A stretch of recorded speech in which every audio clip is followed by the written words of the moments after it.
Imagine making a radio call so humiliating it sticks in your throat for the rest of your life. Not because you were a coward, not because you didn't fight, but because on that day in Vietnam, the doctrine you believed in, the way you were trained, the way your institutions said war was supposed to work, suddenly looked useless. And what made it worse, the people who saved you were allies you'd laughed at only hours earlier. This story begins in March 1968 at a base the source calls Nui Dat.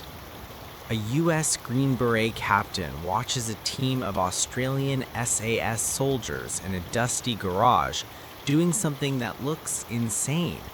They're taking hacksaws to their rifles, literally cutting down the barrels of what are supposed to be precision military weapons.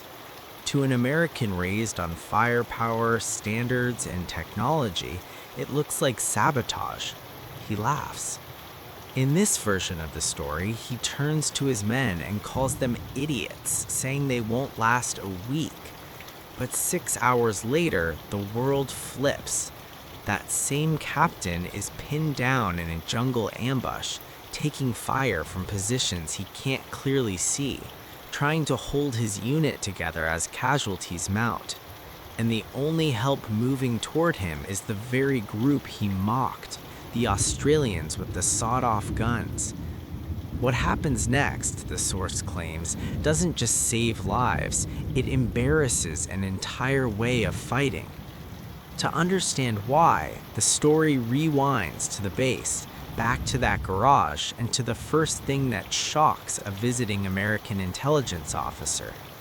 It isn't the weapons, it isn't the boots, it's the smell.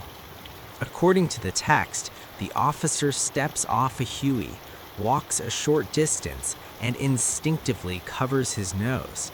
He's been in Vietnam for 18 months. He's seen field hospitals, burned villages, mass graves, yet nothing prepared him for what he's smelling from Australian soldiers prepping for patrol. His first assumption is logistical failure. His second assumption is a discipline problem. No professional force would let itself get that filthy unless something had gone badly wrong. But the Australians, as this story tells it, correct him with a line he never forgets. The smell isn't failure, it's doctrine.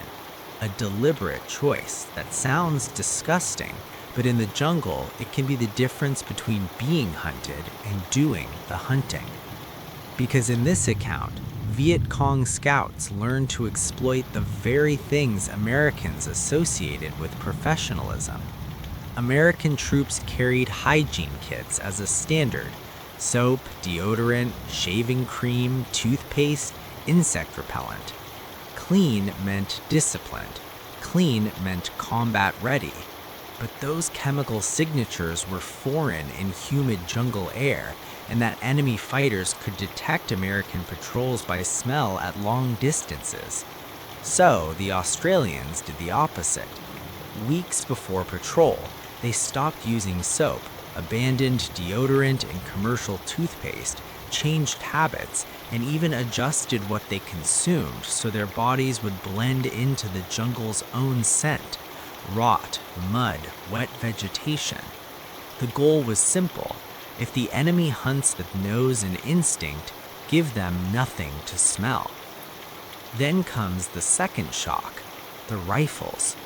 The American officer notices something is wrong with the proportions. The barrels are too short. In the story's details, the Australians cut off roughly 15 centimeters, remove certain parts, and add crude forward grips made from scrap. The finished weapon looks like something a guerrilla fighter would build, not elite equipment. To American ordnance specialists, that's unacceptable. It ruins ballistics, reduces range, looks unprofessional. But the Australians point to the environment.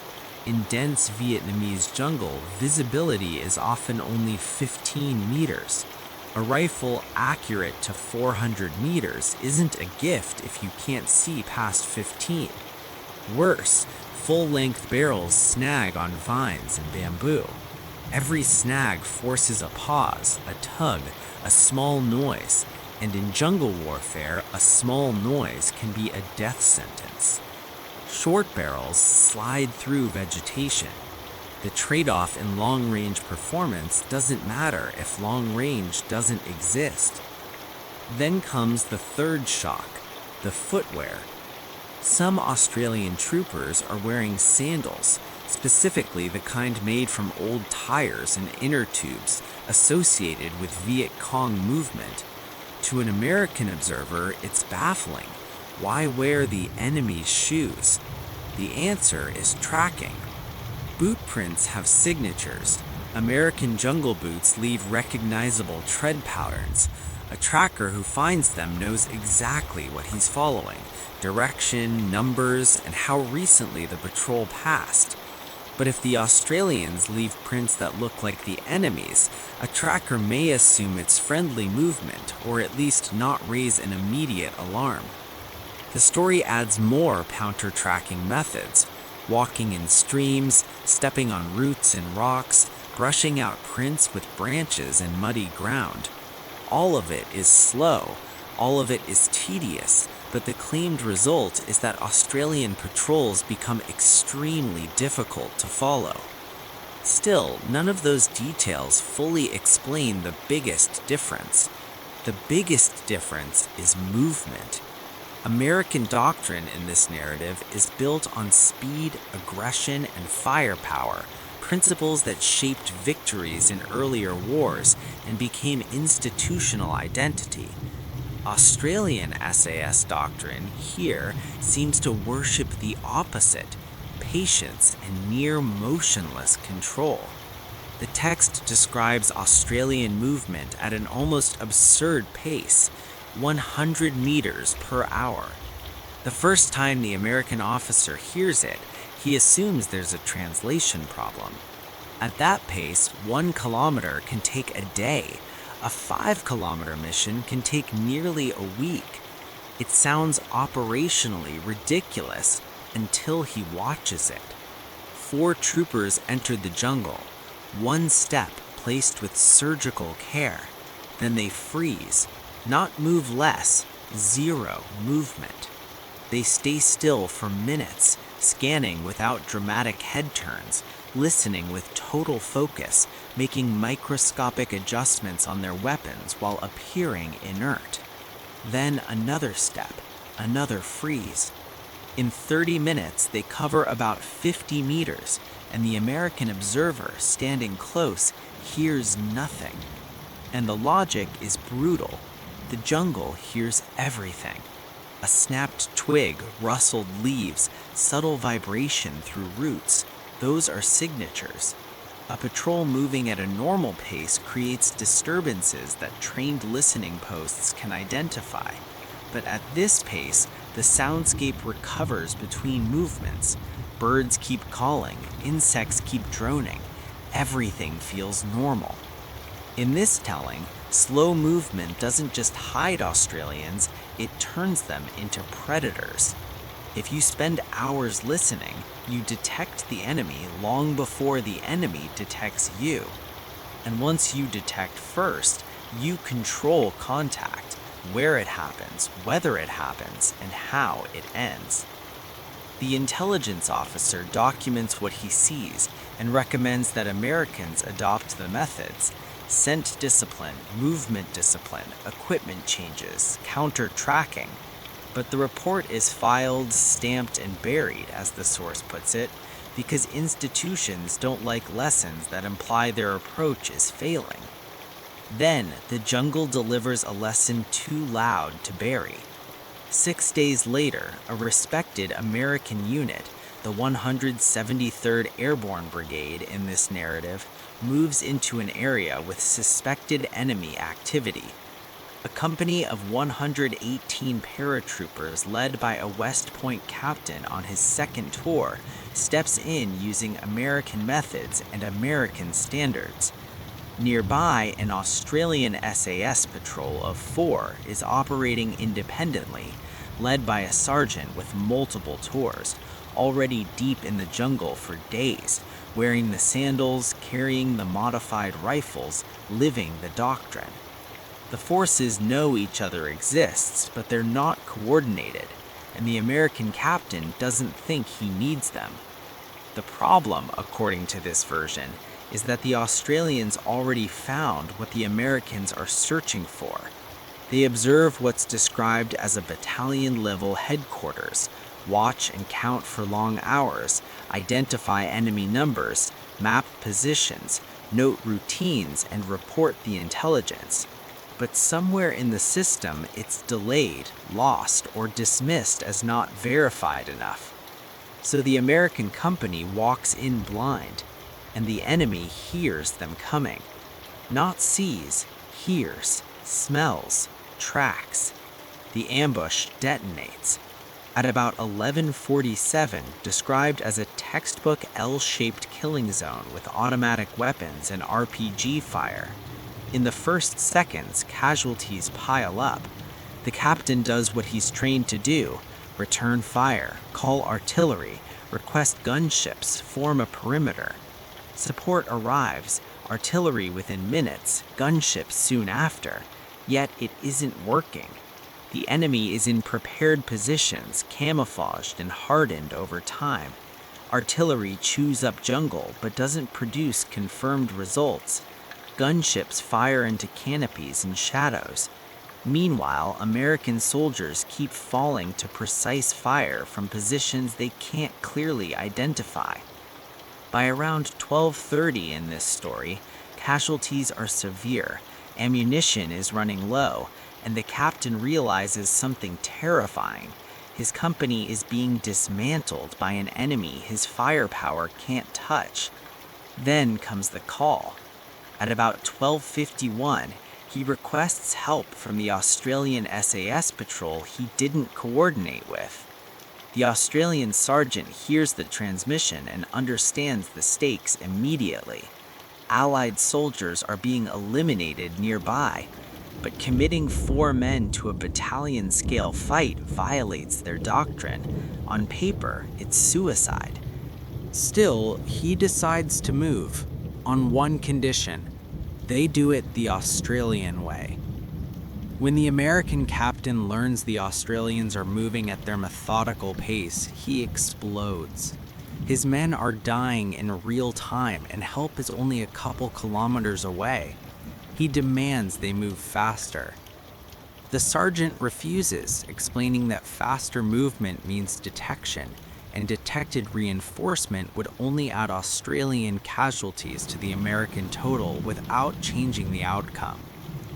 The next 90-plus minutes feel endless to a commander in a collapsing perimeter, but the captain can't see what the Australians are actually doing.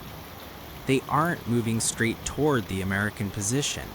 They're infiltrating through the enemy's rear, using the firefight's noise as cover and their own discipline to stay invisible. The story describes them passing within meters of enemy fighters, freezing when needed, moving when attention is elsewhere, slipping through what should be impossible terrain without triggering alarms. At one point, an enemy fighter allegedly moves within arm's reach, and the Australian remains motionless. So motionless, the enemy registers nothing unusual and moves on. Then the Australians reach a position no conventional planner expects, inside the enemy perimeter, only a short distance from the command post, surrounded by hundreds of fighters who don't know they're there. Now comes the turning point. The Australian sergeant begins transmitting artillery corrections, not broad adjustments over a general area, but precise coordinates on specific targets. In this telling, he can see exactly where command is directing the fight, where the guns are positioned, where ammunition is staged, and where withdrawal routes run. The first corrected mission hits the command post, collapsing enemy command and control. Another correction eliminates a heavy machine gun position that was inflicting the worst casualties. More corrections seal off escape routes and destroy an ammunition point, triggering secondary explosions. And within minutes, the battle flips. Positions that were invisible to American eyes are suddenly struck with surgical accuracy. The force that was destroying the American company breaks and flees. The Americans stabilize, consolidate, and prepare extraction. And in the source's dramatic contrast, the Australian patrol that called in precision fire from inside enemy lines suffers no casualties. Afterward, the story claims the reports are classified, not just for security, but for institutional protection. 4 men, using methods that look primitive from a distance, achieved what a much larger unit with massive fire support couldn't. And that is the true humiliation. Not that Americans fought poorly, but that the system's assumptions didn't match the environment. The narrative goes further, saying captured enemy documents later suggested Viet Cong guidance differed for Americans versus Australians. For Americans, the approach emphasized predictability, helicopter noise, trackable movement, detectable scent, and a pattern of escalation to heavy fires. Ambush hard, then withdraw before retaliation becomes effective. For Australians, the guidance was avoidance. Don't pursue, don't set ambushes unless necessary, break contact fast, because they're hard to detect, hard to track, and more likely to spot your trap than walk into it. In this account, the enemy even gives them a name, jungle ghosts, a label suggesting fear beyond ordinary respect. And that fear, the story argues, shapes behavior. Enemy activity drops in areas where Australians operate, and aggressive units choose not to enter those sectors. Whether every detail is literal or embellished, the point the narrative pushes is clear. Some opponents change your behavior just by being present. But the story doesn't end as a clean victory montage, because becoming invisible isn't only tactical, it has a psychological price.